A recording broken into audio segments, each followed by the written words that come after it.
അച്ഛാ വിഷ്ണുവിന്റെ ഡീഡി പൊക്കിക്കൊണ്ടുപോയി. എടാ അവനെ വല്ലതും ദ്രോഹിച്ചാലുണ്ടല്ലോ. എവിടെ അവനെ കൊണ്ടുപോയത്?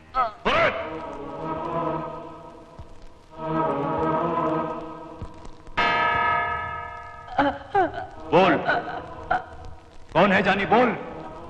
उसको हमसे टकराने तक का हिम्मत आया है, वो भी टीडी से। അച്ഛാ വിഷ്ണു അപകടത്തിലാ, എന്തെങ്കിലും ചെയ്തേ പറ്റൂ. നീ ഒന്ന് പേടിക്കാതിരിക്കണ്ട ബോബി, അവനൊന്നും സംഭവിക്കില്ല. അവന്റെ മാളെവിടാന്ന് പറയടാ. എന്നെ കൊന്നാലും ഞാൻ പറയില്ല. मैं टीडी बोलता हूँ, तुम्हारा लड़का मेरे पास है, हसन को छोड़ दे, नहीं तो अभी उसका डेड बॉडी भेजता हूँ। क्या? എടാ എന്റെ ചെറുക്കന്റെ ദേഹത്തൊരു പോറേൽപ്പിച്ച കീറിക്കളയും ഞാൻ. टीडी एक बार सिर्फ बोलेगा क्या? 30 मिनट का टाइम देता हूँ, उससे पहले हसन मेरे पास चाहिए। क्या? 30 മിനിറ്റ് അല്ല 30 മണിക്കൂർ കഴിഞ്ഞാലും ഹസൻ ഇവിടുന്ന് പ്രശ്നമില്ല. നീ ഇവിടെ വരണം.